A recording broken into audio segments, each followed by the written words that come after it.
Welcome to Karthik పరిచయాలు. Honda Activa electric scooter అనేది launch అవుతుంది మన ఇండియాలో జనవరి 2025లో. జనవరి 1 నుంచి బుకింగ్ స్టార్ట్ అవుతాయి. వన్స్ ఇది ఒకసారి ఛార్జ్ చేస్తే 102 కిలోమీటర్స్ వస్తుంది. అలాగే టాప్ స్పీడ్ వచ్చేసి 80 km/h. దీని వెయిట్ వచ్చేసి 118 kgs. USB ఛార్జింగ్ ఉంటుంది దీనికి.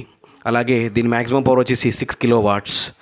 ఇది 1 lakh నుంచి 1,20,000 ప్రైస్ రేంజ్లో ఉంటుంది. 2 వేరియంట్స్ అవైలబుల్ ఉంటాయి దీంట్లో. మ్యాక్సిమం టార్క్ వచ్చేసి టాప్ టార్క్ వచ్చేసి 22 Nm టార్క్. అలాగే ఇది 0 నుంచి 60 స్పీడ్ అందుకోవడానికి 7.3 సెకండ్స్లో 0 to 60 స్పీడ్ ఎత్తుకుంటుంది. 12 inches అలాయ్ వీల్స్ ఉంటాయి ఫ్రంట్ అండ్ బ్యాక్. ఇంతకుముందుకు ఫ్రంట్ 12 బ్యాక్ 10 వచ్చేది. ఇప్పుడు 12 inches అలాయ్ వీల్స్ ఉన్నాయి. ఇది 1.5 kW అవైలబుల్ బ్యాటరీస్ ఉంటాయి మనకు. 1 minute ఛార్జింగ్ అయిపోతుందని చెప్తున్నారు.